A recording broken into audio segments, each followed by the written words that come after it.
Welcome to the Ringer Fantasy Football Show. My name is Danny Heifetz. I'm joined by Danny Kelly and Craig Horlbeck, and we are going over all the games from Wild Card Weekend, except for the one on Monday, because there's football games on Monday. It hasn't happened yet. Yeah, it hasn't happened yet. So the other 5 that have happened, we're going to go over all the Wild Card Weekend games. And just a reminder, even though we're the Fantasy Football Show, we go over all the games in the playoffs, recaps and previews, and the NFL Draft Show in the offseason, and trades and coach hirings and coach firings and all that jazz. We'll get to Mike Vrabel being hired by the Patriots at the end of this episode. We ain't Keep leaving. that in mind. What'd you just say? So we ain't leaving. Oh, yeah, sure. Yeah, we ain't leaving. Good call. So we're going to get in all these games. The one time I quote a movie that you guys watch all the time. And because you said we ain't leaving, but it's the quote is like, I'm not fucking leaving. Yeah, it's the tone. It's everything. And he says, I'm, not we. Well, we're a we. All right, that's fine. All right. I fucked it up. Botched it. I'm not fucking leaving. Show goes on. I They're going to need a wrecking crew to get me out of here. Okay, thank you. Yeah, wrecking crew saved my ass. Tackle Baker, but I kind of think that I don't know I don't want to say the Bucs botched this at the end of this game, but there were a lot of botches that I feel like the Bucs could have walked away with the win. So we just watched this Sunday Night Football game, and Washington beat Washington beat the Buccaneers 23-20 with another walk-off field goal from the Commanders. But Baker, they had that botched handoff deep in their own end zone after they had that goal line stand. Then they had the snap where it seems like the center, Graham Barton, botched the snap. And I'm like, I don't want to be dramatic, and I'm not trying to take away from the rest of the game, which was really the best game of maybe the whole weekend. Yeah.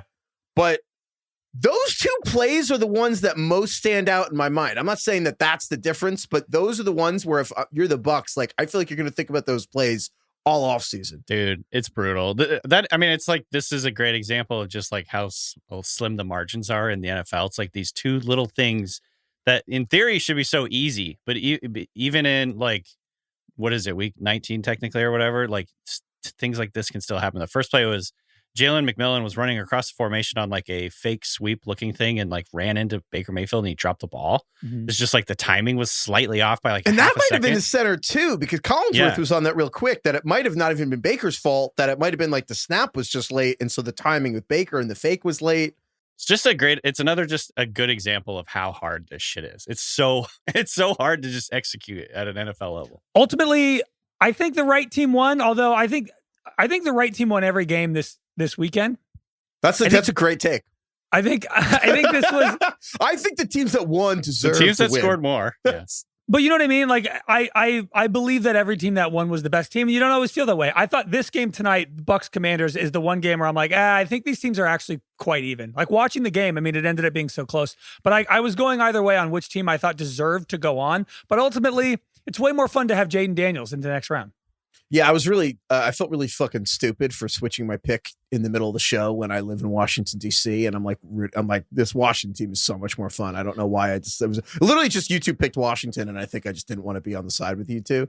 But no, Washington, they played better. And again, it's just Jaden Daniels is the best player in the game. And I don't want to be dramatic and hyperbolic. And he doesn't deserve to be on the level of Lamar Jackson and Josh Allen or obviously Mahomes yet. You don't think he deserves to be on the same? No, I'm saying Mahomes is probably his own tier, and then Lamar and Josh, depending what you think, whether they are on Mahomes' level just with the Super Bowls or not. I kind of think Jaden Daniels is already in that third tier, whatever like you want to put a level below Josh and Lamar. I don't know who you're putting above Jaden Daniels right now. You know, especially after Justin Herbert and everything. We don't have to go through quarterback rankings right now, but I am just so continually impressed. Let's do that.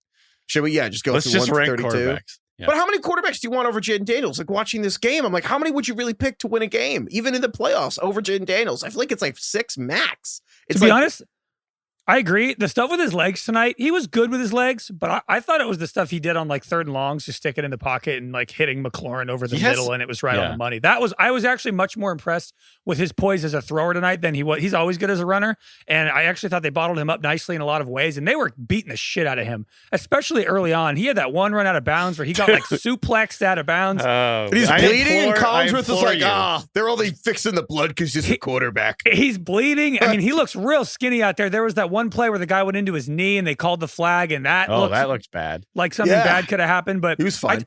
The fact that he looked so mature for a rookie, sticking in the pocket, hitting all these guys on huge 3rd downs, 3rd and longs. It's amazing. I just implore you, Jaden Daniels, please stop jumping while you're about to get hit. This is like part of the reason, like like the Looney Tunes things that he was doing at LSU. Like came back tonight. Half of them were just like he jumps at the wrong moment, and then because he's so light, he just literally gets like thrown. He's kind of got like video I think the wind blows him off the ground a little bit sometimes. It's kind of like Grand Theft Auto Ragdoll. Like he looks like he gets hit by a car in GTA, and he just like a pedestrian just going flying. There was in the pre-draft process, there was people that were comparing him to Lamar Jackson. And I kind of at the time scoffed at that a little because obviously like Lamar is one of the best quarterbacks in the NFL and multi-time MVP, blah, blah, blah. But there was times tonight and during the whole season really where I was like watching Jaden Daniels. I'm like, they do kind of move similarly in the way that they like avoid the rush so effortlessly. Dude. And kind of like keep plays alive, buy themselves an extra beat to get a throw off. Like, there's definitely some similarities there. Definitely. Where I'm just like, man. That third down. I should have been like way more excited about this guy coming into the league. That third down. Well, I mean, you had him. I had him high, but like I should have. 3 players. I mean, in retrospect, he should have been my top ranked player probably. That third down to seal the game where they got that like first down at the end of the game where Washington kind of just set up that last field goal, and Kancey the Kalijah Kancey for the Bucs just comes right up the middle. And Jaden Daniels I feel like he stiff arms him and just buys him like a quarter of a second with a little push off and just puts himself ever so slightly out of reach on a player. Just so effortless too. That's what it looks like. Everything looks easy. Yeah. Honestly, maybe I'm being dumb, but how many plays did Jaden Daniels make this year that looked hard? Yeah. Like nothing. He never looks flummoxed. To me is actually the main similarity with Lamar, where Lamar has this bizarre quality. And we're going to talk about Cam Ward a lot on the draft show, but like Lamar has this weird quality where even when Trey Hendrickson, the sack leader, is like bearing down on Lamar, he just never looks like he's actually struggling. That's exactly what I mean with the Jaden Daniels thing. It's just like his ability to like operate in the pocket when it's muddied and there's guys all around him, and he stays calm. He just kind of he knows and trusts that he's like faster than everyone else around him, and he can just kind of like get out of it. He does the Lamar like pointing out blocks as he's about to scramble. You go here, you go there. I know where I'm going. I also think, to be honest, he's a better passer than Lamar was when Lamar came in the league. 100%. He's a better pass. His passing is better now than Lamar's probably was. Honestly, even in the MVP year, I don't know. I don't know if Lamar in 2019 was as good of a passer. There was maybe a long time, but even now, every once in a while, you're like, man, Lamar. Jaden doesn't really have that. I feel like every time he makes a throw, I'm like, that's pretty good decision, pretty good throw. That made sense. Yeah, I mean, he had that throw into the end zone. The call that they did not give a PI to when they went to my friend Terry McCauley in the booth. I feel like Jaden. Terry, was that a PI? Yep, that was a PI. Oh, okay. Great. So they missed that call? Yeah, they missed that call. Back to you guys. Should have been on the 1 year late. Okay, thanks, Terry. Thanks, Terry. When Craig first pointed that out, how annoying that was, I was like, Craig, you're so wrong. And then every week, you chip away More at me a little bit. More tweets come trickling in of people being like, wait, this is annoying that there's a ref in the booth just disagreeing with the refs on the field all the time. Wrong. But anyway, my point was that I even think on that play, Jaden noticed nobody was open, and he threw it to, was it Zach Ertz? I forget. He threw it that way because he knew he was getting held and he would get a PI. Yeah. And that's like he's already Mahomes operating on that level. Yes. Mahomes is the king. Yeah, no, he just everything Jaden Daniels has done from even week 1, but certainly since week 2 when they didn't freaking punt versus the Giants, he has just been ahead of the curve the entire time. So, yeah, I mean, and then look, the other thing about this game, the other thing I think if you're the Bucs and you're kind of ruining about this game is I feel like Mike Evans was absolutely dominating Marshawn Lattimore. And they almost didn't take enough advantage of it. Yeah. Like, I kind of can't believe. That was so one-sided. Yeah, it was wild. Like, I don't know. I mean, it's so funny because I feel like you talk about cliches and all this stuff so much, third downs, red zones, and then you kind of get a little tired of it sometimes. Of like, oh, we get it. And then you get to the playoffs, and you're like, you know what, man? You spend your whole offseason thinking about the third downs and the red zone opportunities you didn't hit. And you're like, how did the Bucs only score 10 points in the first half when it's like, man, you feel like the Bucs, like they were running it with Bucky and like Mike Evans had Lattimore, and then it's like a play here and a play there and it doesn't happen. But I mean, the fact that the Washington even convinced themselves they should put Lattimore 1-on-1, it sounds like Lattimore convinced them. Collinsworth said on the broadcast that they didn't want to do it. Lattimore was like, no, I'm going 1-on-1. They're like, all right, like, dude, you played 2 games. Like, I don't know how we convinced them to do that. Like that. Well, they started double teaming him later in the game. Yeah, because he was getting torched. Mike Evans was open all night. They had to change it at halftime. Yeah. But like, I don't know if you're the Bucks. I think you kind of almost wonder if you didn't take enough advantage of it. Yeah, Mike Evans was great tonight. They did go to him on the 1 yard line.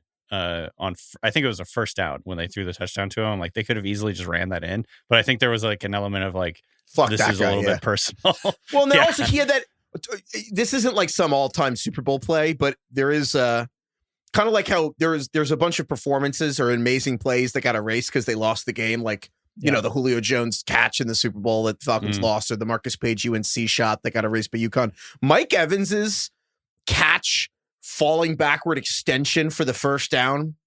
That was immediately followed up by Baker fumbling away the like. We didn't get to linger on how incredible that play was. But that Mike was Evans also right after the the goal line stand by the Buccaneers defense when they had the Commanders had a 1st and goal from the 1, and they kept him out in 4 plays. And that's like, again, mind you, this is a team that was 87% on 4th down last year. I was going to ask you, unstoppable on 4th downs.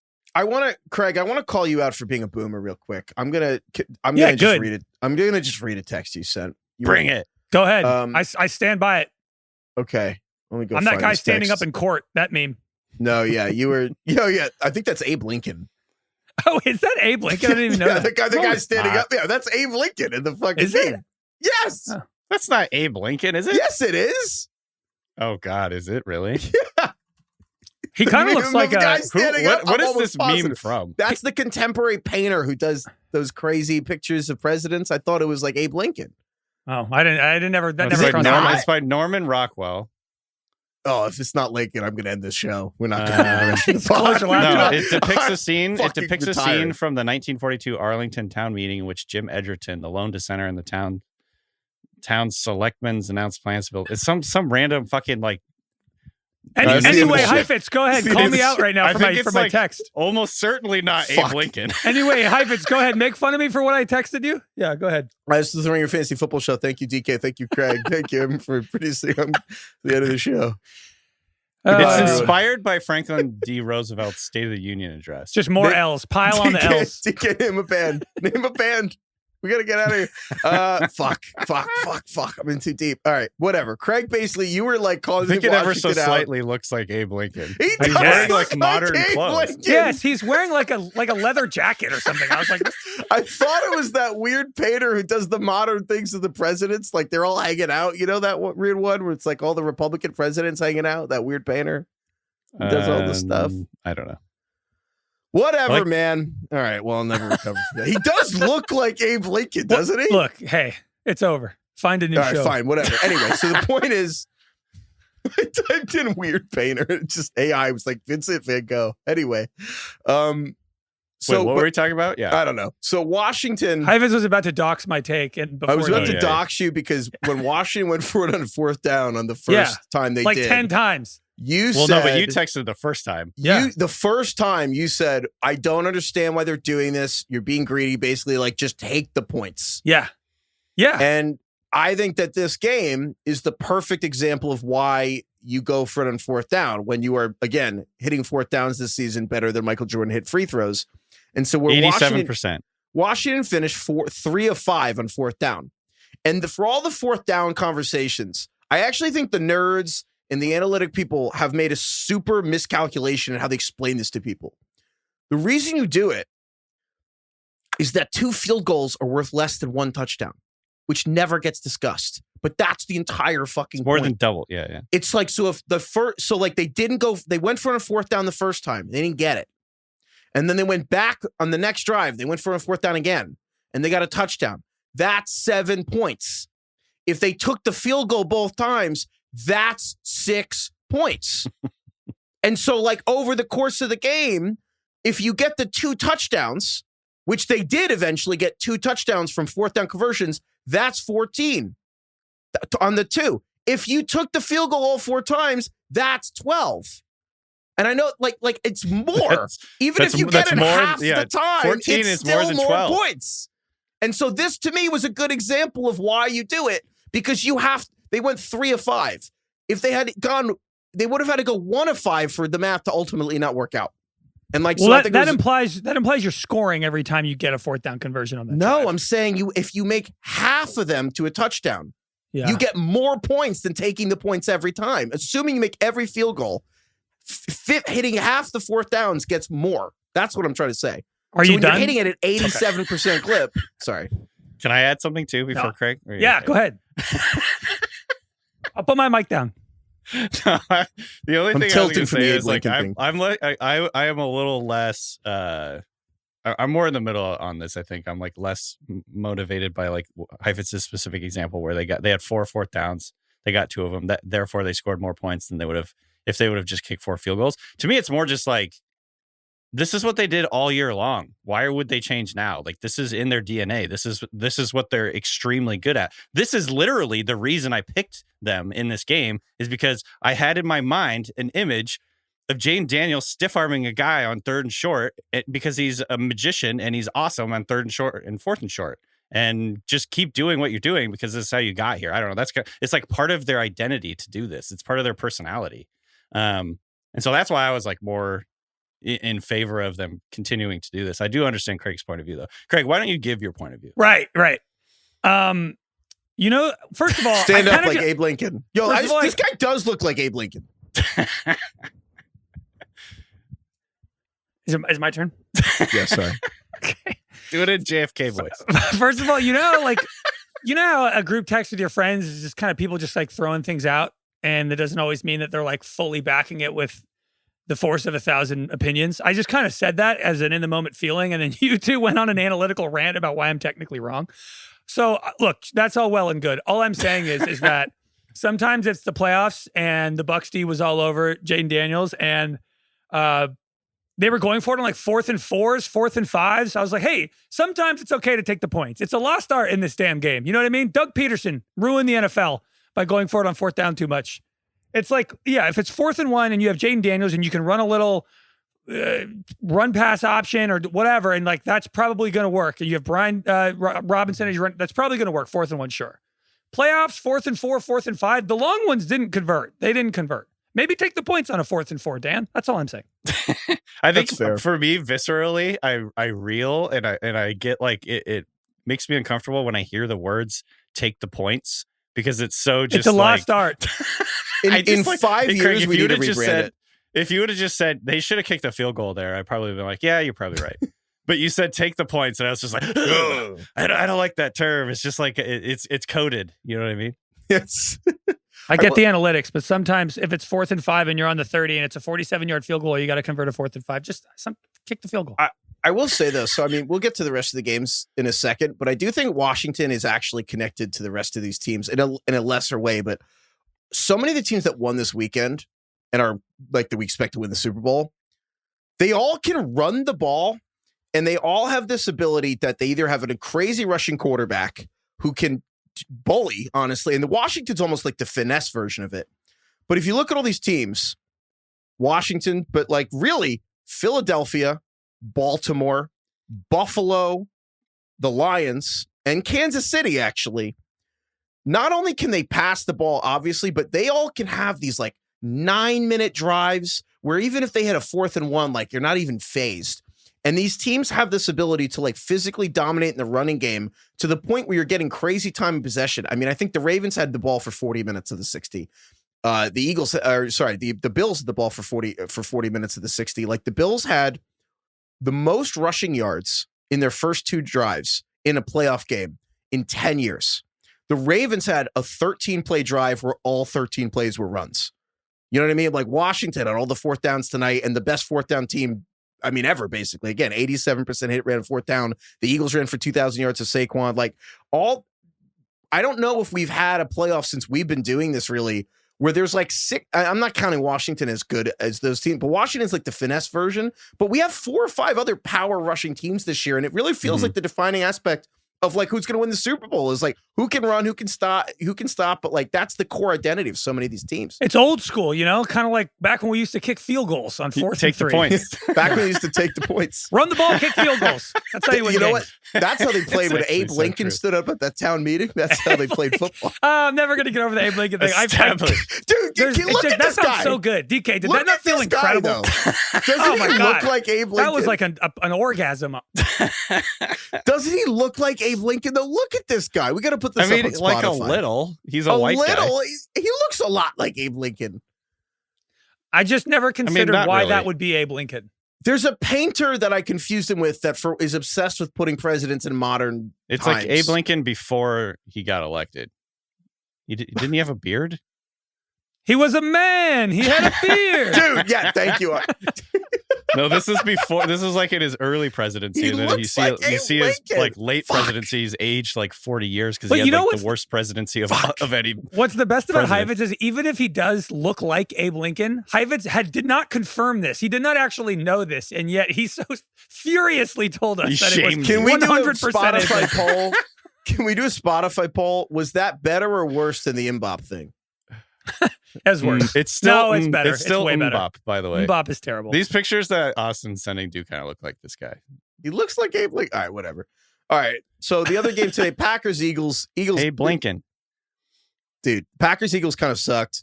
Eagles won 22-10. The Eagles just fucking drag you down to the mud. Dude. I mean, half the Packers offense got injured. More than half. I mean, they were down. Oh my Watson God. entering the game.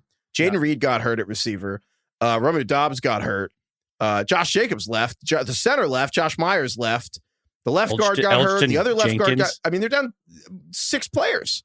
Maybe I'm just used to regular season football, but man, I thought, especially in this Eagles-Packers game, I can't remember the last time I have seen guys going the extra mile to get an extra yard, like fighting for yards, battling through people. I mean, in the Bucs game, Baker had a couple runs. Bucky Irvin was like doing everything he could, dragging dudes to get 3 more yards. I thought Josh Jacobs was incredible tonight. That his one almost touchdown where he dragged literally that was 4 guys 10 yards to get to the 1 yard line. Dallas Goedert's touchdown, he was like throwing dudes down. This Multiple is like stiff arms. I don't know what my take is, but like, man, these guys are really trying out there. It's They nice care. to see They kids. You trying. sound like Tom Brady because he said the exact same thing. And They I got was like, the this is juice. a pretty good point. No, Brady was like, not everybody on this Packers team is like looking that good, but man, Josh Jacobs and Jaden Reed just fighting, just out there fighting and battling. It was like the opposite of what Herb Street said watching the Steelers when he was like, this team has no fight. Like they don't care right now. There's no energy in this team. The Eagles-Packers game was exactly the opposite. It's not just X's and O's, actually. It is Jims and Joes, as Brady so articulately stated. Yeah. I have an X's and O's thing, or I also kind of want to, I mean, we have to talk about AJ Brown reading a book on the sideline. Yeah. So I don't know if you guys saw this. There was an Eagles reporter said he does this every game. Yeah, he said that. How has this never been caught before? He brings on the book camera? to every game, and there's like highlighted sections and underlined sections, and the book is beat up as it looks like it's been on Yeah. the sideline for James the whole Well, the Palmer book is- at Underdog it's- tweeted it out. Yeah. It's Jim Murphy's Inner Excellence, subtitled Train Your Mind for Extraordinary Performance in the Best Possible Life. He's over here like reading self-help books. So on the can I sideline. read the line out loud? That's how frustrating it is to play with Jalen Hurts. Seriously. Dude, literally, this is one of the lines. In the pursuit of extraordinary performance, it's easy to succumb to anxiety and pressure because so much of it is out of your control. It's like, throw me the ball. He was open for that one touchdown and Hurts missed him. Yeah. All right. I'm obviously I'm biased because I'm a Giants fan, but this was a weird game. It started with the kickoff. DK, you had a really funny tweet after literally the Packers fumbled literally the opening kickoff of the first play of the game.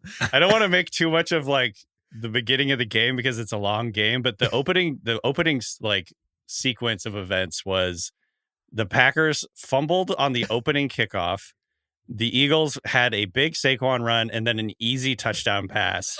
And I was like, there's this old tweet. This like a classic tweet from Stephen Heck, like back in the day. This is like 2017 or something. It was like, mysterious old lady flips tarot card, revealing a dude who looks exactly like me flying a hot air balloon into power lines. Me. Is that good? It's just like the omens here. Are these good omens for the Packers? Maybe the worst start I could have fucking imagined. this good. It really did feel like the game ended right there. That was weird. I also thought the Packers recovered that fumble. Am I crazy? I know he did, and then they actually stayed in the game. I feel like it looked like that they recovered it because they paused the video for so long on this freeze frame. I don't know. But if Mina you just Kimes watch tweeted some angle, and it looked like the Packers guy had it. It looked like it, but they've paused the video forever, and it's like, but in like real time, that moment was like less than half a second, and I'm like, we don't want to live in a world where sky cams what did the overturning network scrums. referee say? Yeah, Packers definitely recovered that fumble, Jim. Thanks, Right. Terry. But so a weird thing about the Eagles is like they had that touchdown on the first drive that was gifted to them. They had the Dallas Goedert touchdown. They also had 4 drives in a row that gained a combined 9 yards. The Packers defense played well. I also don't think the Eagles I don't think if you're an Eagles fan, you're feeling awesome about where the offense is. I don't know. It's kind of strange. It was 10-0 at half. The Eagles were dominating, and they didn't really have anything to show for it. It was 16-10 in the fourth quarter. The Packers really came, like the Packers, if they didn't lose, half of their offense might have came back to win, and the Packers played like shit. So it's kind of weird. It was very sloppy. I mean, they had 3 turnovers. They missed a kick. They had a bunch of penalties. They just they weren't super sharp. The one thing I want to say, though, about this game is that, so Zach Bond, who's this linebacker defensive lineman hybrid for the Eagles, I think that this is like the new, this doesn't discuss enough. We don't have a name for this, a good name for this position. Like, I'm sure there's a real one, but I want a fake name for this position. You know how like the tight end is like in theory, like a great tight end, like a George Kittle is supposed to mess with the defense because if you count for him as a tight end, like a blocker, then like, you know, Kyle Shanahan can have him run a route and like screw up, you know, a linebacker can't cover him, but you put a defensive back on the field, George Kittle is going to block that guy into the sideline. Zach Bond is like a tight end on defense where he can play linebacker, but he can also just walk up, put his hand in the dirt, be a defensive lineman. Yeah. And Leo Chenal does this for the Chiefs. And it's like this new thing that I think is like a throwback to like 40 or maybe even like 40 plus years ago in the NFL. That's just now a position again. And Zach Bond, they didn't even know what to do with him on the Saints. Like Zach Bond was drafted by the Saints. They didn't even know what to do with this guy. And now it's like, he is I don't want to say the key to the defense. I feel like you still want Jalen Carter, but he does, like Zach Bond is absolutely essential to what they're doing. Just like Leo Chenal for the Chiefs. And like, when we talk about flexibility and like your versatility, this is, to me, it's the guy who allows you to switch everything on defense. It's like the game within the game is who's on the field, how do we take advantage of it? And this is how defense is flipping the tide back on offense of actually, whoever's out here, we're going to be able to defend you. And like, it just allows them to not have any weaknesses. And it does remind me of switch everything in basketball, where the whole NBA playoffs became like, don't have any weaknesses on defense in the final 10 minutes of the game. And like, that's where I think the Eagles defense has been incredible today. And Packers couldn't move the ball at all. Yeah, we're just slowly moving towards everybody on defense is just like kind of the same player. Yeah. Just 11 Taysom Hills. Positionless football is this is something the Ringer's been talking about for ages, just because it's so exciting and interesting, is just like ways that teams have guys played multiple positions at once, essentially. Like, it's like you have a couple D tackles, you have some corners, and then everybody else is kind of similar. Yeah. The amoeba fronts. Have you ever seen those where it's like everybody's just standing up and walking around? You're like, okay, where's the pressure coming from? Eagles defense was so good today. Like guys like Nolan Smith and Kobe Dean were flying around. They were hitting. You guys remember that time that the 2021 Georgia Bulldogs had the best defense I've ever seen in college football, and then the Eagles got half of them? Just took all their You remember guys. that? Yeah. That was fucking crazy that they got half that team. Anyway, defense is good. Broncos are at the Bills. The Bills won 31-7. Craig got the money ball on this one. You guys, we're behind. We haven't mentioned it yet, but I had a day. I went 4-1 this weekend. Yeah, that was bad. Good work. Hit my money ball. Got a hefty lead. I'm thinking aisle. Heifetz and me are just like, fuck. And that's how it works, right? If you get first, you choose your seat. If you get second, you get the other seat. And then if you get last, you get the middle. You like the aisle over the window? Oh, absolutely. First access to pee. You don't. No one has to get up. Stretch your legs. Yeah, but then people are like banging into you and running into you all the time. What's going on in your aisles on your plane? No, it's true. If you manage, Dude, it's kind of planes are you. small. People like run into your shoulder. the no. whole People do fucking that all flight. the time. Yeah. Yeah. Oh, I would much rather. I hate being pinned inside two people in a window seat. Miserable. Can't stretch No, the I legs. someone I comes sleep over on planes. Someone just comes No, over and not everybody stands, has that luxury. I can't fall asleep on planes. Like when someone needs to get by someone, they stand in like right in your, like put their crotch like right in your face. Yeah, kinda. or It's ass. Yeah. Still worth it. Like if you're in a long not my flight, thing. you got to get up to pee a couple times. You want to stretch the legs a couple times. Yeah, the length of the flight is very crucial. I've already resigned myself that I'm going to lose this and get the middle. And again, if you guys have no idea what we're talking about, we're doing a picks contest against the spread for the whole playoffs, and then the loser has to sit middle seat and has to, as the kids say now, raw dog the flight the whole way to Los Angeles, and we have to no TV, no distractions, no screen time, just sitting there with your own thoughts for the entire flight. And I've already come to realize that, you know what, I'm gonna flip this on you guys, and I'm actually excited to do it because it reminds me of the Aaron Rodgers Darkness Retreat where everyone makes fun of it, and I'm kind of like, I can't remember the last time I was with my own thoughts for 4 hours in a row, and I'm kind of like, looking forward Do you to think it. people were wrong to make fun of the Aaron Rodgers Darkness Retreat? Do you think it paid off, and like will it pay off for you in the same way? You gonna land and have the worst podcast of your life? It's gonna get me and you fired, Craig. Heifetz is gonna get us fired. Well, yeah, he's like, yeah, I saw what Aaron did, and that actually looked great. I was going to retire, and then I'm like, I'll come back. Wait, I have a quick question regarding this spread competition. Tampa Bay did it was they lost by 3, and the Bucks spread was 3. They were Bucks were favored. favored by 3. Oh, my bad. Yeah. I mean, no, they were getting 3.5. So, No, I'm sorry, I forgot. No, I mixed it up. You're right. No, I was wrong. There's a lot of games left. All right, it's not over yet. Yeah, we're That's why we did the for the money record, we're doing this for the divisional and championship rounds as well. And the Super Bowl. I won't. You. The bowl. Speaking of doxing, But the flight is happening before the Super Bowl. Yeah. Oh, that's true. You're right. All right. But speaking of doxing texts, you asked us, are we doing it for just this round or not? In the middle of the games, I almost had an aneurysm. I was like, this is the whole playoffs, DK. I was just checking. I can remember. Like, I don't always pay the most attention, you know. I'll admit to that. DK, as somebody who took the Broncos plus 8.5, kind of what was going through your head during the game? I was like, I'm gonna get the fucking middle seat here. I was starting to think about what I'm gonna think about. I'm building like a plan for sitting and staring for 4 hours straight. I was like, is there something productive I can do here, or do I literally just have to sit and like think about stuff? How quickly did you realize it was Jover? Because the interesting thing about this game was the first possession. Oh, the Broncos throw a bomb, 50-yard touchdown to Cortland Sutton, and it's 7-0 before you could even blink. it was Troy Franklin. Franklin, sorry. I love this kind of game. The first rookie-to-rookie touchdown in playoff history, I believe they said. Wow, that's crazy. I love the kind of game where the underdog comes out, it's like 7-0, and then it throws a punch. 31-7, bitch. Like, it's kind of like, it's really funny. Nate Burleson said it after the game, and I'm just gonna. It was a Big Brother game. Like this was Scott Horlbeck tying Craig around a tree with caution tape. Like this was... Craig comes out, throws a punch, lands it. As he's tying me, I get a left hook off on him. Yeah. And then I'm tied to the tree so for 4 hours. The Broncos scored on their first drive, and they like marched down the field. It was like a really impressive drive. The rest of their possessions in the game: punt, missed field goal, punt, downs, like turnover on downs. So not a great way to finish out that game. Heifetz, you mentioned it. The Bills just absolutely it's like smothered them. They won the time of possession 41-18, almost 42-18. 41-18 in a playoff game is wild. Yeah. They rushed for 210 yards and a touchdown. The most yards the Broncos had given up this season was 149. So they had 60 more yards essentially than the next closest game. I also saw this from Golick Jr. According to Next Gen Stats, the Bills had 6+ offensive linemen on 22% of their snaps, which is the third highest rate of any team in any game this season. So they basically just like came out and were like, "Stop us, fuckers!" And the Broncos could not do that. The Bills use 6 offensive linemen, which again I've always kind of wondered why this doesn't work. But I guess it's because teams don't have enough linemen. But the Bills use 6 offensive linemen more than any team in the NFL. And they use it so much that today something happened I don't think I've ever seen.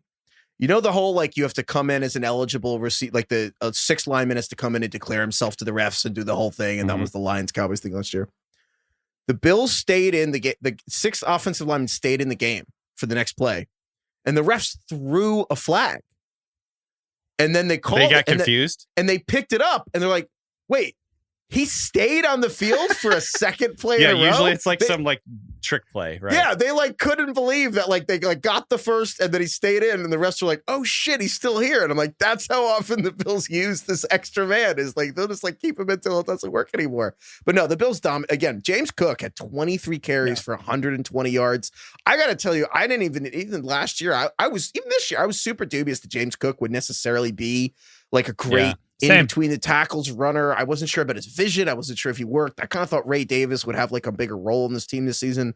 I mean, this team, I don't want to say unstoppable. Obviously, James Cook's not Saquon or Derrick Henry, but oh my God, like this rushing attack has been incredible. Yeah.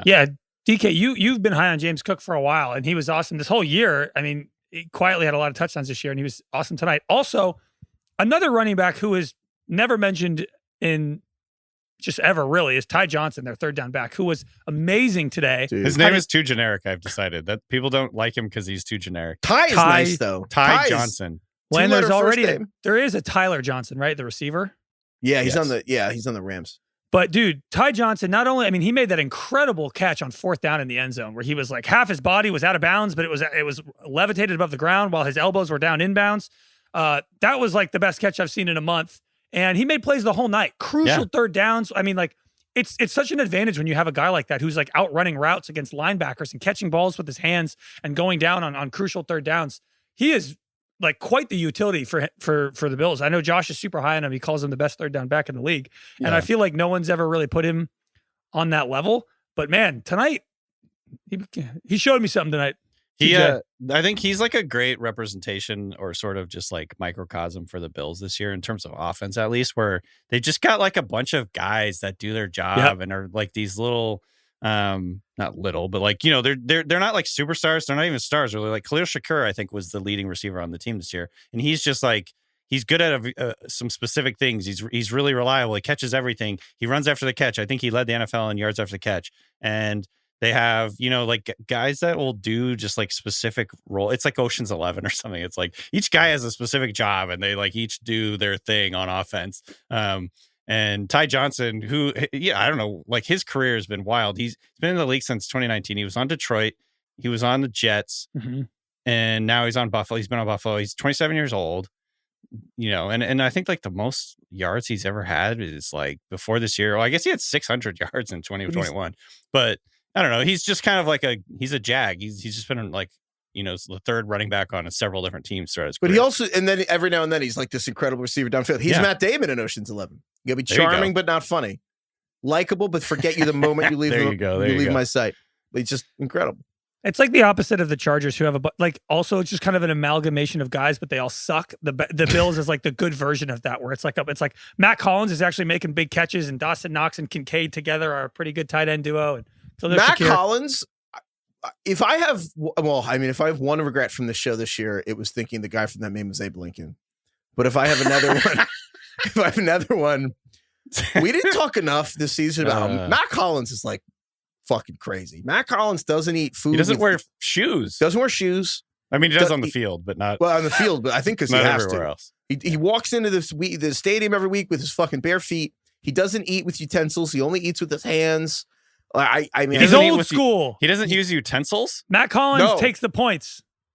He takes the points. He uses the phrase "catbird seat." Like Matt Collins is fucking old school, man. Doesn't he call it grounding? He likes his feet on the ground wherever he's going. Yeah, he does. I like grounding. I do grounding. Do you? Yeah. What do you mean? Podcasting? It's a thing. It's like you connecting with the earth. Connect yourself to the magnetic. What is it called? The magnetic field of the earth, which is how human beings evolved over however many years that we've been around. And now think about this. When was the last time you stood on the earth without shoes on? I do like walking barefoot outside. I actually get it. He takes it to kind of a ridiculous degree walking into a stadium. He's like, it's in the rain. He's I'm not doing concrete. It's like I have a grounding mat that I sit on. Like he also came in different. Did he the come Bucks in today? go to their artificial turf to do it? He came in today dressed as a Flintstone, right? Did you see that? Did he really? What do you mean? Or was that Halloween? And they like, it's tough to know what's today or Halloween. I don't know. the second you guys didn't immediately This is another corroborate that. boomer take. It's just his outfit. No, look, he was definitely dressed as fucking. He said "yabba dabba doo" as he walked in. It was today. It was today. I would love it if this was actually just an outfit. Oh my put god, together. he did dress as Flintstone. Yeah, he did. Oh my god, dude, this guy's wild. He Dude, didn't where'd you dress get the as hat? Fred. He It's a dressed sick as hat. the Barney. Barney yeah. Rubble. Yeah. Trouble. Hey, by the way, speaking of rhyming slang, do you guys remember when I was telling you about Cockney rhyming slang? And then you explained the Ocean's And Eleven. then I explained it thing to me. you, and I think I forgot to mention it was what he did on Ocean's 11. I can't remember. Yeah. Anyway. Okay, so last thing in Broncos Bills is the Bill Vinovich, the ref, coming over and personally apologizing to Josh Allen on the bench. Oh my God. What was that? I've never seen anything like that. Patrick Surtain, the cornerback on the Broncos, if you didn't see this, committed a clear PI. They didn't call it. And the ref just staring straight ahead. The ref was like the cop in the town when all they're just looking and the cop is just like the ref was like Bill Simmons at the WWE event, just looking forward. If you saw that video, do not get caught looking at anything. I'm staring ahead. I'm watching the show. Right. he knew this. Bill knew the stakes of that moment. Look at the baby. But they cut the commercial and it comes back, and Bill Vinovich is on the sideline, really intimately discussing and apologizing to Josh Allen that he didn't make the call. And it ends with Bill Vinovich patting the side of Josh Allen's helmet. And then Josh Allen kind of taps him on the torso. And I was like, this is so wrong. Dude, and should not be allowed. This is why everyone thinks the NFL is rigged. Dude, Jomi here at the Ringer was like, if a ref did that to Patrick Mahomes, there would be another January 6th. Seriously. Can you Dude, imagine? Speaking of this is super random. I know we're gonna get to this game later. I think it was in the Steelers game, but speaking let's just of go blind to the Steelers refs, game now. well, I just want to say, as long as we're talking about blind refs, there was a moment, I believe it was in the Steelers game, where someone on the defense of the Steelers was trying to call timeout for truly, it felt like 45 seconds. It probably was more like 10 seconds. He's jumping up and down, doing the T motion with his hands, it's like Tom Hanks waving around, he's trying to exactly. He's trying to signal a fucking plane. He has a flare gun. To come get him from his, this is a player that was in the middle of the game. He's the linebacker, I think. He's in the middle of the field. Everyone in the fucking stadium can see him doing this. And it took him I don't know, literally a solid 10 seconds of doing that before the refs did anything. I was need a button. How could you not see this guy? We need a button or a flag or something. Can you imagine the history Where of are sports? they looking? What would is be different. Also, I think Craig's had a lot of great ideas in this show, but timeouts being a big red button is really high. It should be like Deal or No Deal or Do you know how some many shit. outcomes of games have probably been altered because there was a coach trying to get a timeout and the ref just happened to not be looking? That cannot be the most efficient way. What are they Can you watching? imagine if they just had button a detonator or something, and it's just and they just a big case blocks and they have to move the glass box and just smash it. Yeah, the whole Staples stadium goes red if you hit the red button. I also the other thing now I'm just talking about stuff, but ever since You just described the podcast. He's like, I'm actually, you know what? I think I still think it is Abe Lincoln. I'm back. Ever since we pointed out that the NBA shot clock, when it counts down to 24 seconds, buzzes throughout the whole stadium with a giant red light on the backboard, and the NFL play clock is just well, did the ref see it? Small clock behind the goalpost that the ref has to turn around and look meekly back. goes to double zeros. I don't even know if there's double zeros. There might just be 1-0. One ref has to look. There's one Yeah, guy's and of job course, is to- that ref conveniently gets a crick in his neck whenever there's a good team that really needs to convert this fourth down. He's crick in his neck. Yeah, it's Aiden O'Connell gets 40.2 seconds and Mahomes gets 41 and I don't understand. They have the play clock on both sides of the stadium. Why do you need to turn around and look at it? The NFL they're is 60 easily years the old. dumbest sport. It's so crazy.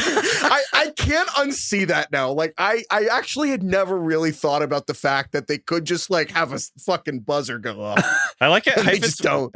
I think Heifetz always says this. It's the NFL is so popular and so big and so makes so much money that it just doesn't have to get better. It's anti-capitalist. It's just I just always think about that every time I see something. It's an animal stupid. with no predator.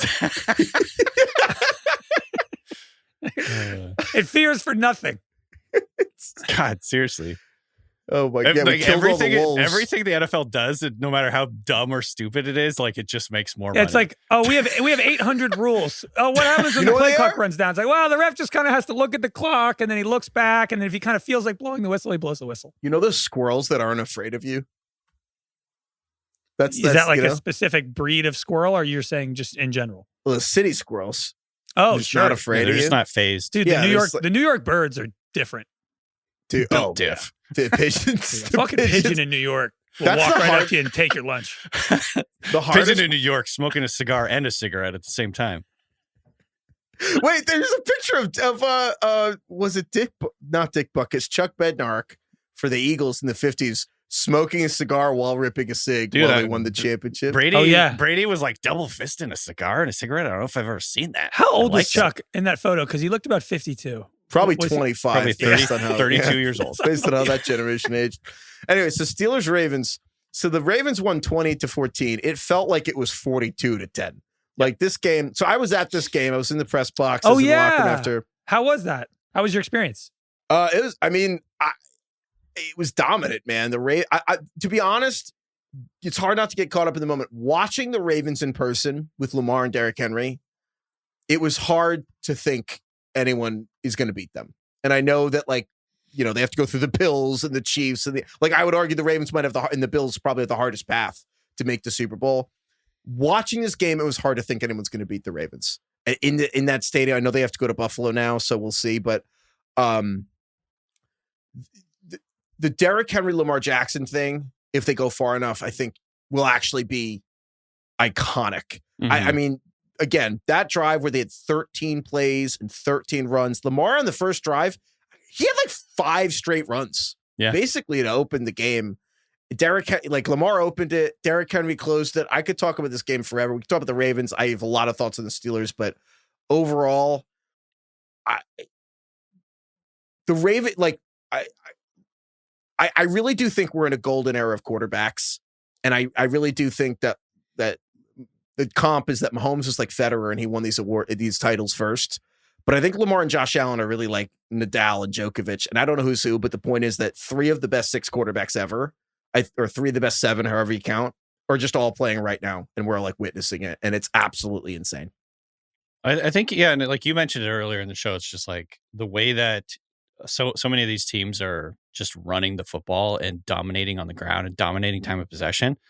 Some of that is just teams deciding to go old school, but some of it is also very like new school. It's using the read option. It's basically using your quarterback. I guess that if you look far enough back, it's actually old school. It's like old school then became new school later because it like came back. But that's the John Harbaugh thing. It's not evolution, it's revolution. You're revolving back to the original game. It's like single wing stuff. But like, I think, you know, like they were talking about this during the Ravens Steelers game the whole time, was like the Steelers have to pick their poison. Are they going to stick with Henry or are they going to let Lamar run? And it's like both options are fucking terrible. Like you have no good option. How do you want to die? How do you want to die? Yeah. It's just like, and I remember thinking at the beginning of the game, it's like, it feels like the Steelers have never seen anyone run a read option before. They're in the fucking Ravens division. How are they this bad at it? Well, and I was just like, no, it's because Derrick Henry and Lamar Jackson are just the most unstoppable like offensive duo we've seen in a long time, and it's just so much fun to watch. The other thing that I wanted to mention on this is just like, it's hilarious that, not hilarious, sorry Craig, I guess it's probably not that funny for you. Like, no, it actually is funny for me. Steven Ruiz pointed this out, but like back in 2013, Mike Tomlin like very aggressively and like assertively, confidently said they look forward to stamping out the read option. It's a flavor of the month play, like the Wildcat, and this was literally like RG3 era 2013 or 13 years ago, however long it was 2013. How many years has that been? 12 years, 13 years?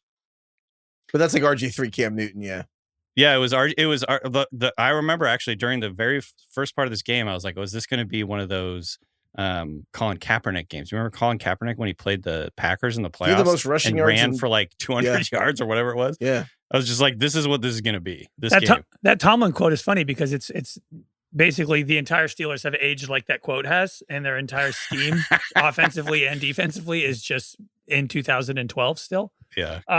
I've been deep in the spin zone for a week already about the Steelers, that I wanted them to get blown out. I thought they were going to get blown out. I took the Ravens -9.5, and that hopefully this is enough of a wake up call for them to actually make a change rather than just run everything back and go 9-8 again next year.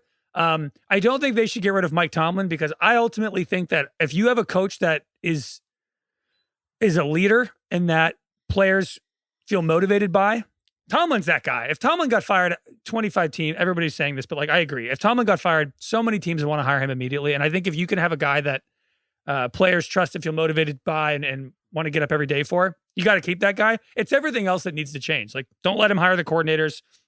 Like, evolve offensively, evolve defensively. Like, just like, the Steelers are not playing a modern game. They're playing old school football, and they're sticking to some old reputation that they had that's been dead for a long time. And I hope they make a change. They haven't had a good quarterback in 5 years either, which that's not Mike Tomlin's fault. But do you hope they stop taking the points? No, never. Tomlin actually never goes for it on fourth down. So I would like to see a change there, I will say. So Steelers have not had a lead since December 8th. Oh, wow. Dude, I know. You want to hear a stat? The Steelers, the last 6 playoff games, they were outscored 73-0 in the first quarter. Brutal. And I believe so on that note, they haven't had a lead since December 8th. They have not led a game since December 8th. They have not had a lead in any of their last 6 playoff games. And I got this from Scott Kazmir. The Steelers have allowed, in their last 6 playoff games, the Steelers have allowed 230 points, which is the most points in NFL history. And that's actually the other point to me, is this is about the defense. And because, like, here's the thing, the easy thing to say, I think the low hanging fruit is Russell Wilson sucks. The offense sucks. They should probably take seriously investing in a quarterback. Tomlin should prioritize getting a real quarterback. They should have a real offensive coordinator instead of Matt Canada or Arthur Smith. They should not be like messing up basic blocking assignments in the run game. And like, it shouldn't look awful. Like, that's easy. The difficult truth is the game is passing Mike Tomlin by on defense, which is a very tough thing to say.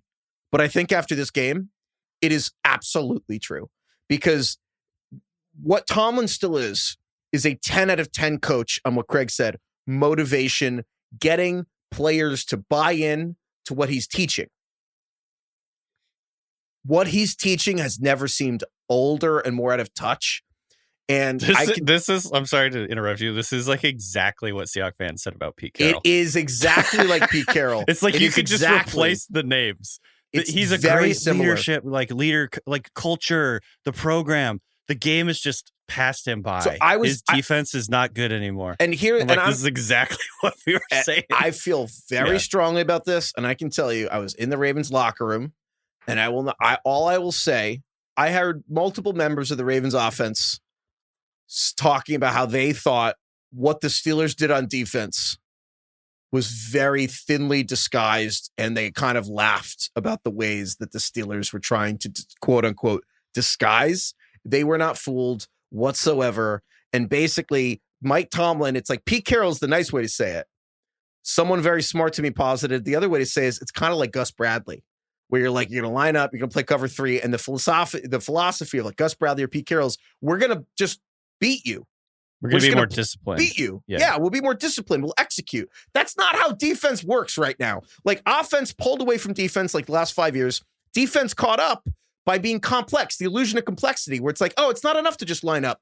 Everything on offense with the motion, everything became, the game where they put up on the scoreboard at a baseball, football game, like the helmets where the ball goes under one of them and you move them all around. Right. At the end of the day, that's all the motion is. They're just trying to confuse you a little bit about what is where, and they're trying to make you think.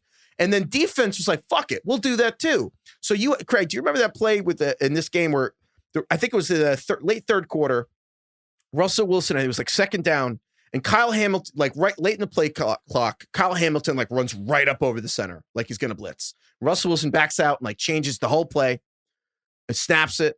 Kyle Hamilton runs back out, doesn't blitz, and then covers Freiermuth. Russell Wilson doesn't know what to do, bails. That's just And the Ravens get a sack. They rushed, the 4 down linemen rushed, and yet Russ was confused. A 13-year veteran was confused by the 4 down linemen rushing, took a sack. The Steelers never do anything like that, really. They don't disguise anything. And so anyway, all that's to say, I don't mean to beat a dead horse, but Tomlin schematically has to evolve on defense. And it's not just get a quarterback, get a real offense. Like everything Tomlin's responsible for other than Chris fucking Boswell is really behind right now. This is why when it was 14-0 before I could go to the bathroom, I was like, this is a good thing. I hope this is a shock to the system for everybody in the organization and they make huge changes. I think it is a good thing. You know why? Because the Ravens are, it's such an arrogant thing when your Golden State Warriors said it. The owner, what's his face? Lacob? The owner, Joe Lacob, when he said it in the New York Times, we're light years ahead of everyone. The Ravens seemed light years ahead of Pittsburgh in this game. Like at 28-14, it felt like a mile away. And like I think that the Steelers needed to get their shit rocked by the Ravens in the playoffs, and I think they will have to make changes. But I hope we get like Bob Saleh. Dude, well, we'll see. Really? Yeah. Or if Brian Flores doesn't get a head coaching job, would a coordinator, like how often do coordinators leave to go be a coordinator somewhere else? Is it only if they're promised more or something? I obviously get paid more. I think it's like relatively rare because you have to technically get like a teams can block you if you're not getting a promotion. It's usually what if it's more pay though? No, I think it has to be a title raise or like there has to be like something tangible, like you're calling plays. You can go from being an offensive coordinator that doesn't call plays to an offensive coordinator that does call plays. So you can't just leave to go be another coordinator somewhere? That's not allowed? Well, you can ask, but they can because you're under contract, so they can block you. So like you can't even interview for the job. Like the Cowboys blocked what's his face? McCarthy from interviewing. Any lateral move has to get approved for you to even go interview for the team. Unless your contract's up. Unless your contract's up, yes. But McCarthy's contract's up, it expires soon. And so even when your contract's but it's not up yet. Exactly. And so any lateral move, and some teams make exceptions, like I can't remember who, but Eric Bieniemy. Eventually the Chiefs let Eric Bieniemy take a lateral move because he wanted to call plays in Washington because they eventually wanted to see if he could get a job. So the Chiefs let him go. This is happening right now in Tennessee. I don't know if anyone cares about this, but the Titans GM job is really bizarre. We haven't talked about it, but they fired Rand Carthon, the GM. And then it turns out that the old Titans assistant general manager did the Dwight Schrute and skipped from assistant GM, leaped over GM and just became president of football operations. Was never the GM, was never VP. He's just the president of football operations. And they put out this job description that's like, oh, come be the GM. But the president of football operations is like, yeah, you'll cover college scouting and pro scouting. And they're like, so director of scouting. So this job description for Tennessee, they're like, the NFL now has to review who's even allowed to interview for this. But anyway, that's boring. And we'll probably cut this from the show. But the point being, no, Abe Lincoln was not the guy in the photo. My God. You are literally that guy in the photo disputing who that guy is in the photo. Yeah. It looks like Abe Lincoln. I should make that a meme. I thought this person was Abe Lincoln. I still think it's Abe Lincoln. I still think it's Abe Lincoln. Should I tweet that? I contend it's actually Abe Lincoln. Abe Lincoln. Fuck. Okay, so the other game, is that everything on Ravens Steel? Anything else? Hold on. One more thing that I thought was really funny that I saw this tweet come up. It's from Ambient Cowboy. This is from several years ago or a while ago. Who is this from? Ambient Cowboy. Don't know what that means. Lamar Jackson plays football like the other team is composed entirely of his nephews. I just freaking love that image. This is exactly what I was talking about with Jane Daniels too. It's like he just is so like chill. And he's just like doop like Gavin Newsom crossing up those exactly. kids in China. Yeah, exactly. That's Lamar. Oh, can I tell you guys what covering the NFL is actually like? Yeah. I was at the press conference for Lamar Jackson, and I think Chuck McDonald at Yahoo asked him basically how was the game? Like what was it like playing with Derrick Henry? And Lamar Jackson's like, have you guys ever seen Cars? Oh, this spoke to me. And I was like, fuck, I've never seen Cars. You've never seen Cars? No. What? And I was like, fuck, I've never seen Cars. And then he was like, oh, it's like watching Lightning McQueen speed away. And I'm like, oh, that's the red one, right? Anyway, I was like so embarrassed. Yep. And so anyway, you never seen Cars? What was he talking about? You never seen Cars, Heifetz? No. I've seen like all the Cars movies and variants and shorts, and literally anything that has to do with cars on Disney Plus. I've seen it. I learned like the Cars lore from that video of Stephen A. Smith arguing with someone about whether, like, was it one of them having Six Pistons Cup. I learned everything I know about Cars from Stephen A. Smith. Cars is actually a really good show or movie. And all the like offshoot stuff is really funny. Calvin was obsessed with that for. It's a great kids like a year. It's a great kids Pixar movie. It's also very merchandisable. They were smart. Yeah. Can I give you one more Steelers tweet before I move on? Please. Yes. Since Mike Tomlin's last playoff win, I saw this tweet. I apologize, I don't have the name, but whoever tweeted this, good for you. Ambient Cowboy. Since Mike Tomlin's last playoff win, Doug Peterson was hired, won a Super Bowl, fired, hired, won a playoff game, and fired again. Two full life cycles of a coach. Two full generations. He's just out here. Dude, he'll probably be your offensive coordinator next year. Good. Well, yeah, he probably will be. At least he'll go for it on fourth down. Oh, my God. He won't take the points. That's so funny. All right. The last game here, speaking of me being wrong. I don't want to talk about this fucking Chargers are at the Texans. It was funny God, because for 25 minutes, I was like, man, I nailed this game.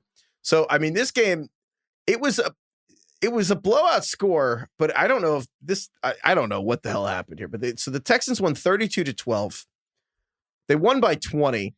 The Texans scored 25 points in the final 15 minutes of the game, basically. Like the fourth, like two plays plus into the third quarter. 15 seconds. So I thought this game was basically ping pong for fuck ups. Like, this was the most trading back and forth of mistakes I've seen in a playoff game. I've seen it in the regular season, but like, obviously Chargers blew it. So Justin Herbert, more interceptions in this game than he had all regular season. I'm sure people have seen that stat. That's wild. Yeah. Lowest completion percentage Justin Herbert's had in any of his 81 games in his career at 44% completion in this game. I think on that side of the ball, the Texas defense, frankly, totally dominated the Chargers offense. It was not particularly close. I thought the Texans defense was flying, and I would first like to give credit to DeMeco Ryans, who outcoached Jim Harbaugh, certainly outcoached Greg Roman. And I mean, frankly, this was the most dominant performance of probably the entire weekend outside of like probably the Ravens offense was the Texans smashing the Chargers offense. The Texans have some really fun defensive backs. Kamari Lassiter was really good in this game. He was another guy. He's like the Bucky. I put this down. He's the Bucky Irving of cornerbacks because I remember during the draft process, I liked him a lot. I'm like, this guy is really good. He's super instinctive, just always like in the hip pocket of a receiver. But then he's like small and he ran like a 4.6. And I was like, fuck, like you just do not see guys at corner running 4.5, 4.6. It's just very, very rare because you have to be really fast. And so I moved him down and I regret it so much because he's awesome. He's like a really good player. He's just super instinctual, just knows where the ball is going before it gets there. That interception that he made was really impressive because he like picked up the receiver going across the field, did the thing where you like put your head down and run really fast to like catch up with him. And then he turned and he looked because he knew the ball was coming and he looked at the right moment and caught it. And like, that is like cornerback 101. Just get to where you need to go, look for the ball, find it, catch it, secure it.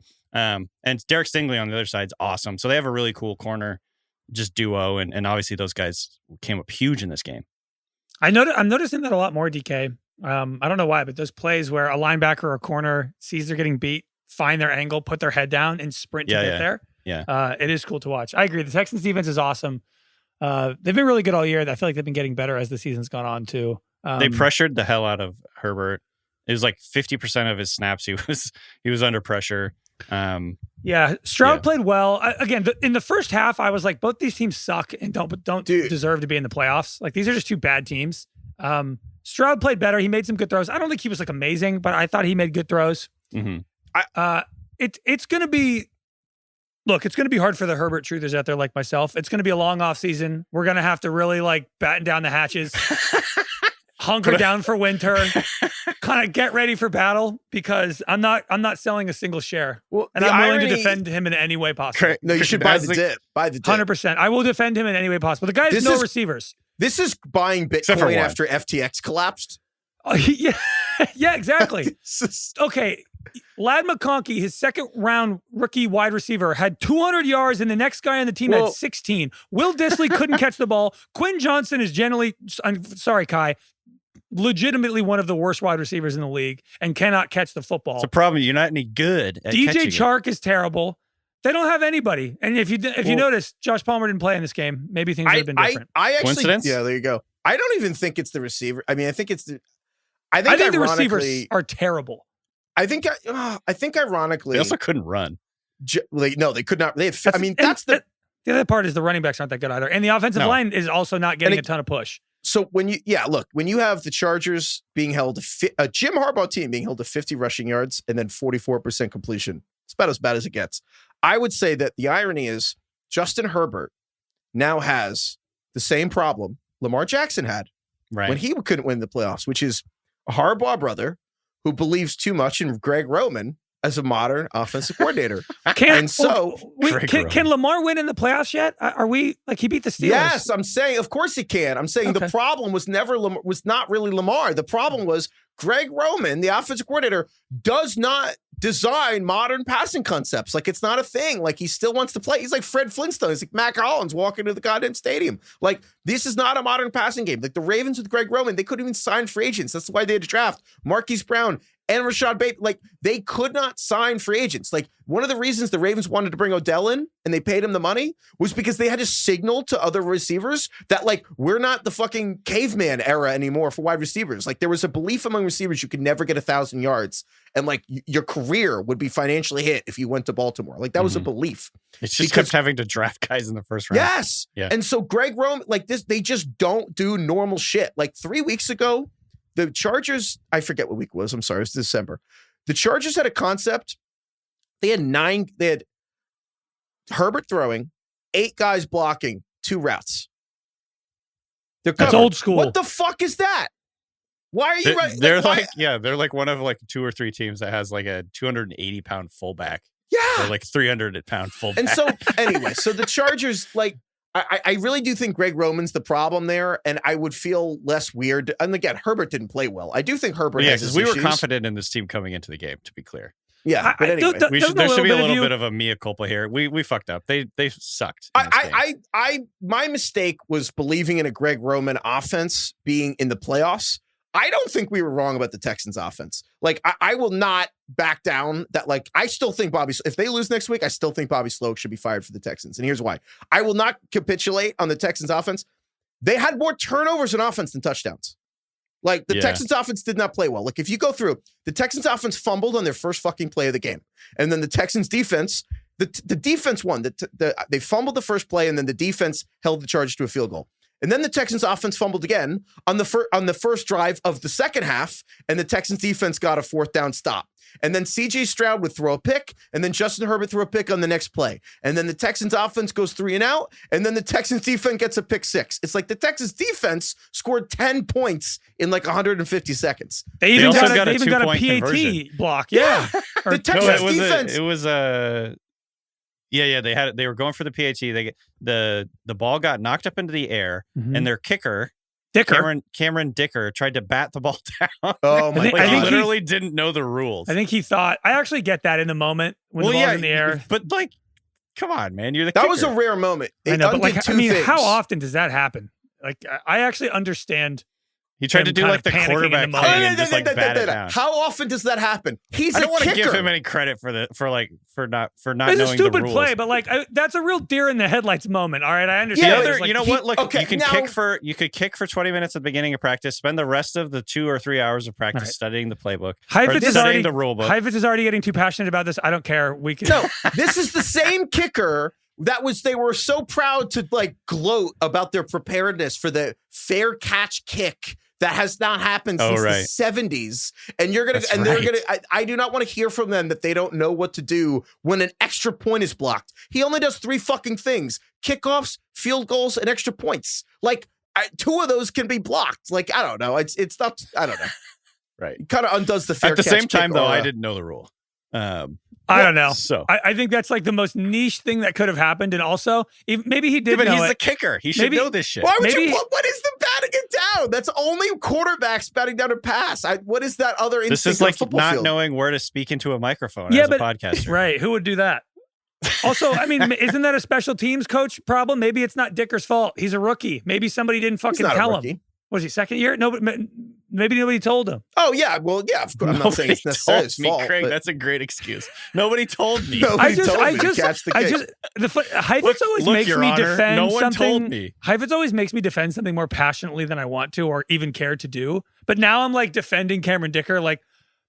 Maybe also he was like, you know what? If I catch this ball, someone's probably going to decapitate me. So I'm going to try to swat it over that out of the corner. Honestly, that's the right take. Is like, you know, he probably extended his career by like 10 years. He's cut in half pretty bad. I get it. I defend Cameron Dicker. I understand in the moment thinking that if you swat it down, that would be okay. That would work. Not only does that undo the ick of the 2-point or the fair catch kick and like they kind of neutralize. Does the Texans getting the 2 points there undo the ick of them only getting 2 points versus the Ravens on Christmas Day? No, that was still nasty. Yeah. Yeah. All right. So that was still disgusting. Herbert will be tough to defend. So get him a receiver. You know, we'll be all right. I think that, look, this is what the Chargers this season, they went 11-6 year one with Harbaugh. I still think you have to ultimately look at this as a win. This offense on paper is disgusting. So next week, divisional round. I mean, working backwards from Sunday, we have Ravens Bills. Game of the year. We have game of the year. Ravens Bills. Yeah. Not going to hold anyone to this, but so the initial line's Bills giving a point, which at home is, I mean, might as well be a pick 'em. Gut take. Who do you guys think win that game? DK. It's in Buffalo. Yeah. I think everyone's going to be on the Ravens. Yeah, I think I'm going to pick the Ravens because I'm sticking to my take. I mean, the Ravens kicked the shit out of the Bills. Did look very good. Yeah, they did. That was like, what, week 4? Yeah, it was a long time ago, but the Ravens, what was the score of that game? It was 31-10, I think. Yeah, they could not. The Bills could not stop Derrick Henry. I don't know if the Bills have the personnel to stop the Ravens sending out 2 or 3 tight ends. I think that's really 35-10. I'll tell you what, this game is like the Super Bowl for whichever quarterback loses. They're going to say he can't win the big one. Yeah, it really is. The beat the allegations bowl, if you will. Because Lamar, also, you know, Lamar's going to win the MVP. The odds shifted completely. Josh Allen was like win. minus 250. Now Lamar's minus 250. Yeah, Lamar won the AP first team All Pro, and the 50 voters for the Associated Press All Team Pro are also the same voters for the MVP. Mm-hmm. So it would be quite the leap of logic for people to pick a different guy. Did they already submit their votes for MVP? Yeah, they submit them all at the same time. So it's like Lamar probably one of you would literally have to have a sizable portion of people have listed Josh Allen as MVP, but Lamar is first team All Pro. So Lamar almost I can see it happening. I can see it happening. People that would make no sense for him to be Lamar to be first team All Pro and not win the MVP. I know these awards have weight. The more I learn about this business, the less impressed I am with most adults, but also a lot of these voters. The guy with the cowboy hat and Pat McAfee is an AP voter. I did see that. How did that happen? Tone Diggs. I don't know. How come you're not one? Can we all be voters? I actually never cared about being one. Probably should be one. I think I should be one. Should I do the Abe Lincoln meme and stand up and be like, I should be an AP vote? You should be. I should vote for MVP. Oh my God. Bill gets to vote for the NBA. And yeah, that makes sense. Yeah.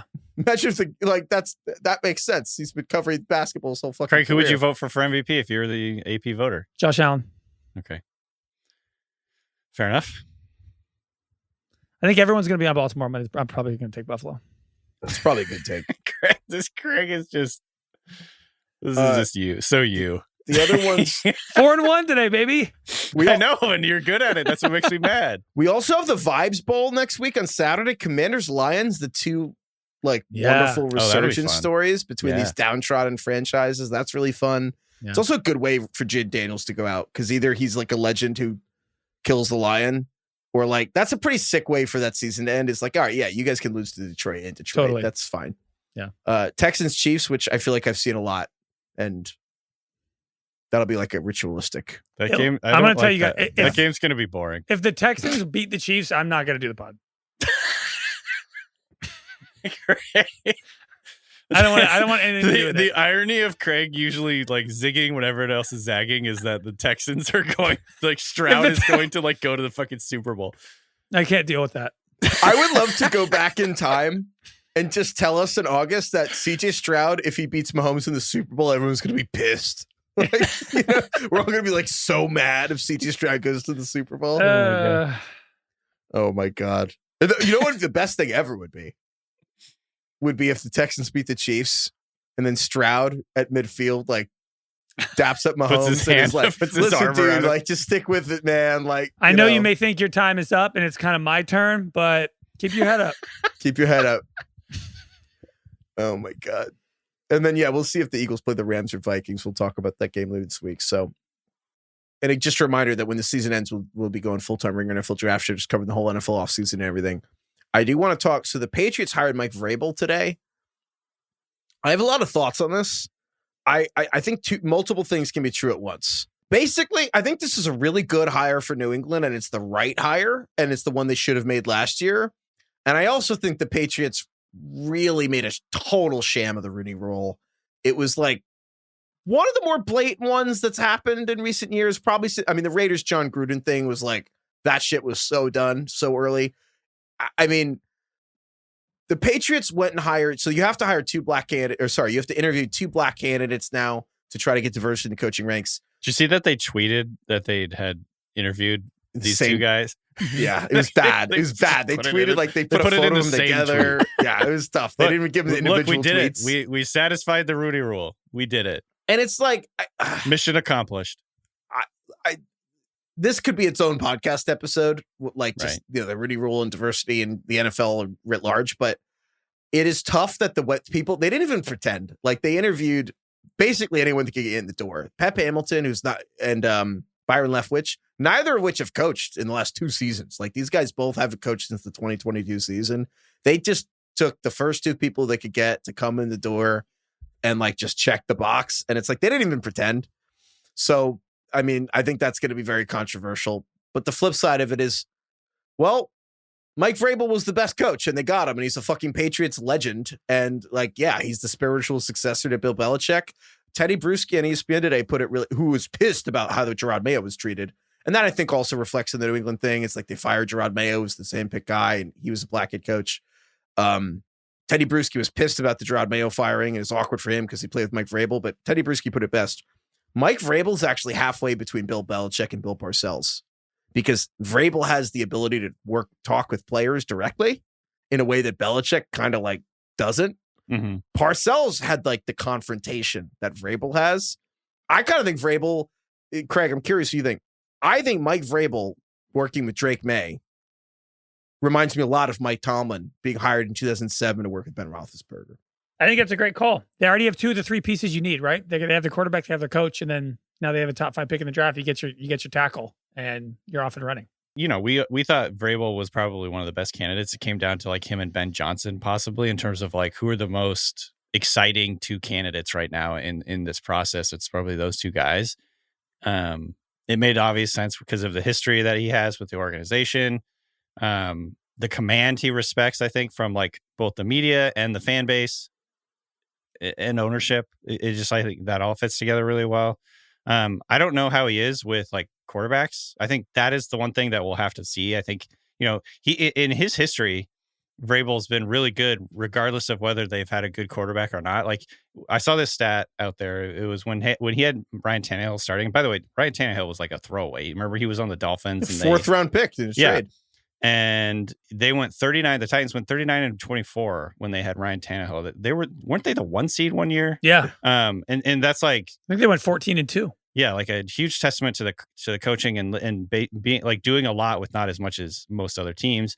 And then even with like the combination of Will Levis, Josh Dobbs, Malik Willis, Marcus Mariota, Blaine Gabbert, they went 15-21 in that stretch. And so, you know, I saw this stat actually from a Kevin Clark article at The Ringer from like last year. Rodney Harrison said he's a good asshole. I love him. He's one of the best assholes I know.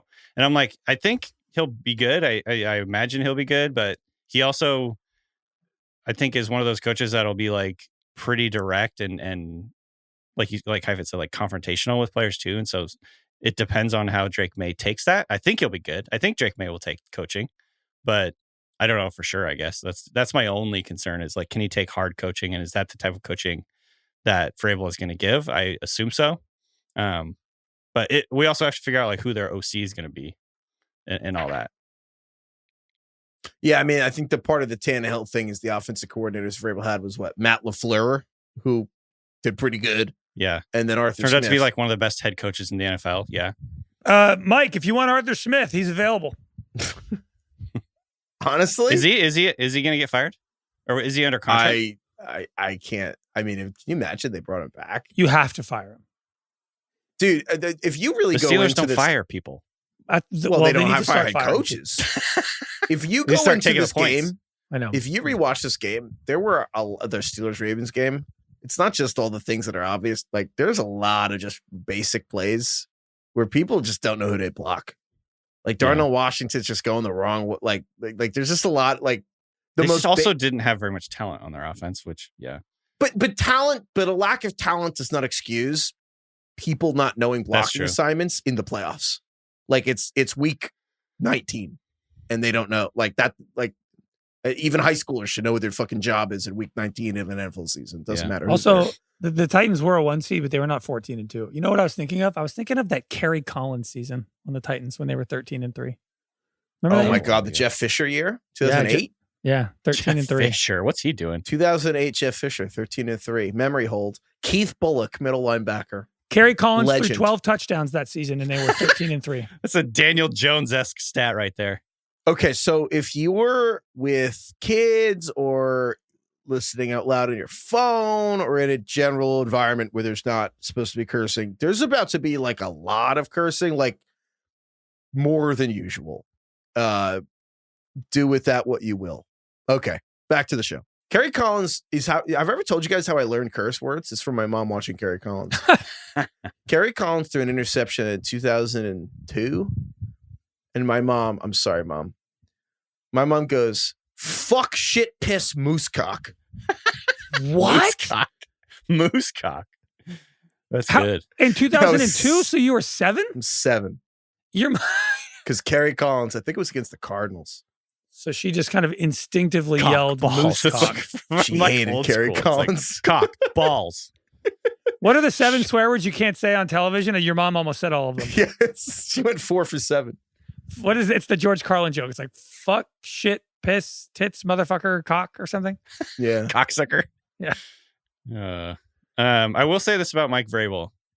He has the most barrel chest of any human being I've ever seen in my life. I think I've mentioned this before. When you see him in person, obviously you see him on TV, he still looks huge, but like that is a large person. DK, do you remember we were in Indianapolis at the Combine? We were at a bar at 2 a.m, and I got up to get us another pitcher, and a guy just barreled me over, like just absolutely just drunk guy at the bar. And I turned around. He looks like how I imagine like a world champion arm wrestler would look. Yeah, he looks like Tyson Bagent's father. But I like, turned around and I went to go like, who barreled into me? Like me, Danny Heifetz who hit me? And I turned around. Made out of granite.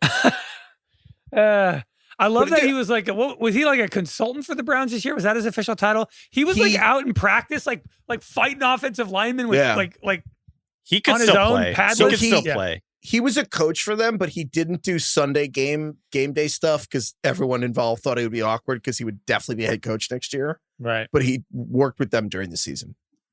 Yeah, he just like went home during games on Sunday. He like didn't travel with the team, right? He didn't fly with the team like Urban Meyer. He'd go back to his favorite bar. He's like, Urban Meyer actually kind of has it going on. I think he knows what he's doing. Wait, did Vrabel coach with Urban Meyer? Vrabel coached with Urban Meyer. It all makes sense. Wait, didn't Mike Vrabel tell a story about Urban, or am I thinking of somebody else?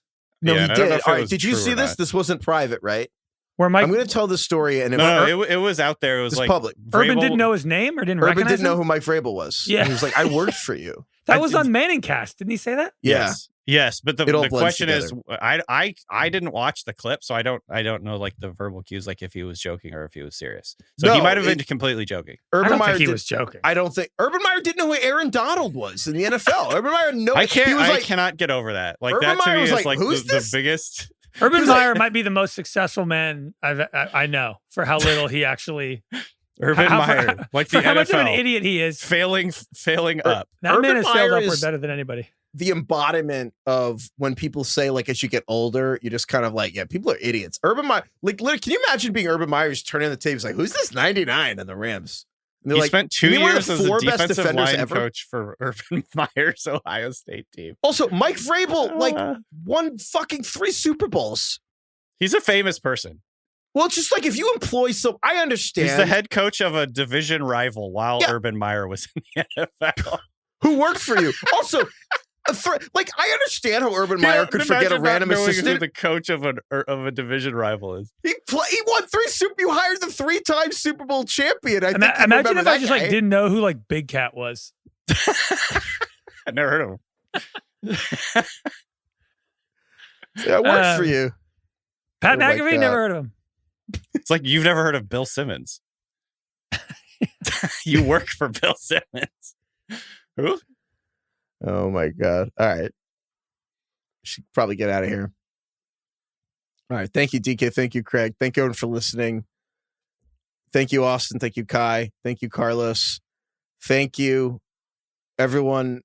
We're going to vote in the poll. Is the poll going to be, did you think, go to Spotify, you vote in the poll. No, God. Did you think this person was Abe Lincoln? Or can it be like, does this person kind of look a lot like Abe Lincoln? How do you describe this meme? The guy standing up and declaring something. You know what's meme? fucked up? I realize now, I thought it was the Abe Lincoln meme. I call it Abe Lincoln meme in my head. That's where I got. Do we need to link to a tweet with the photo in the description so people can see it before they vote? No, because that'll almost. Can we not put a pickup? I think we could put a photo near in the Spotify app. We can put a photo near the poll close enough that if you scroll around, we put a picture of the guy with a cigar and cigarette too. He was 35. Chuck Bednar? Yeah. That guy was 35, which is like the age of Glenn Powell right now. Why did they all look like that? Because they smoked and drank all day. He was working in the mines. And he's in a coal mine when he was 7, probably. He yearns for the mines. Those are my favorite. Dude, these people, because they were fucking living different than us. Chuck we Bednar. fucking sit at our computers and type all day. Craig, by the way, are you gonna watch? Sorry, this is usually after we say goodbye type of discussion. Are you gonna watch that documentary by the guy that's like trying to live forever? The billionaire guy. I hate that guy, but yeah, I saw will. the preview and I was like, okay, I kind of want to watch this. Is this the guy who weird. had the company that was trying to stop aging, and then he was like, "I'm going to stop selling that because I think it's actually advancing aging." I don't know if it's that guy. He just made a new doc about how like his routine. He gets up in the morning. He like takes 1 million pills. He does like infrared light. His name is or some shit. He stops eating at 11 a.m. every day. He doesn't eat past 11 a.m. His name is not ironically, but hilariously, Brian Johnson. Yeah, Brian Johnson. That guy. Yeah. Brian Johnson. What's funny how old is this guy? No, he's 46 and he like kind of looks it, which is funny. I know, I was going to say, I just saw this headline from the New York good Post. shape. Yeah. I didn't read this because I was watching the games, but I was scrolling and I saw that this headline came by and said, all I saw was the headline that said, Brian Johnson ditches longevity drug he took for years over concerns it could have aged him more. Cripes. Which I thought was the funniest thing ever. Like, you spent your whole life trying to not die, and you're like, oh, I think I made it worse. Has he ever considered that living like this, he might as well be dead? Right. I was like, what are you living for? Why also, trying to live can't forever? do anything. As much this as none is of the us way you really live. want to die, the idea of living forever is horrific. Just watching everyone you've ever loved come and die all the time. Yeah. Like, that's, also, I love that this guy's trying to live forever and he lives in Venice, California, in Los Angeles with some of the worst air quality in the country. Not even, I'm saying this week, just in general, LA has terrible air quality. It's hilarious that that's where he chose to live. Why isn't he in a mountain somewhere in Montana? yeah. Or like Switzerland. Yeah, right. Get out of America. Anyway, I'm going to watch that documentary. Yeah, I'll probably watch it too. We'll report back. We'll watch it on the plane when Heifetz is in the middle seat. Yeah. Fuck. Did I do the thing? Oh no. Did I thank Lauren? I don't remember. Not yet. No. Oh, thank you, Lauren. Lauren. Thank you, Timothy Chalamet. Oh. Yeah. Musical act. Musical guest. Dude. That's a good call. I'm going to that he SNL. I presume he's singing Bob Dylan songs. Craig, can you explain? In character? Yeah, I mean, as Bob Presumably. Dylan, that'd be weird if he turned off the voice for the first time and just sang as himself. No, he does like Timothy Chalamet's like rendition of Bob Dylan songs. Craig, can you explain? So Timothy Chalamet is hosting SNL. He's in a movie called A Complete Unknown where he plays Bob Dylan, and he's hosting SNL, but he's also the musical guest of SNL. And so I said, is he going to sing Wonka? Is he going to just sing Wonka songs? You're going to get Wonka. I bet they will. That's a good call. I bet they will. You're getting fucking Wonka. there might be a sketch about Wonka. He's not going to sing Wonka, I promise you. He's trying to win an Oscar, and this is the all-time flex on live television to win Best Actor over Adrian Brody, who can't even really go on SNL because he did something kind of racist like 20 years ago when he hosted. Oh, And so yeah, he- the weird, yeah. He can't go back. And Chalamet's like, fuck you, I'm going to sing Bob Dylan live on camera and win Best Actor in front of the whole world. And I'm actually going. So I'm stoked. I've never been to hell SNL. yeah. This is like a dream come true. And Craig, did you watch the SNL movie? Is that already out? Yeah, it's really good. I liked it a lot. I need to check that out. I need to watch that. 50th season. 50th season. I think this might be like the second to last show before that special. That's just nuts. Like, this has only happened a handful of times where like a non-singer is the musical guest. What is the That's history awesome. of that, actually? I forget exactly who. Let me look it up. Oh, I feel like I guess Timberlake doesn't count. Did you watch The Brutalist? Is that what it's called? That's the Adrian Brody movie. Yes, I have not Yeah. seen it yet.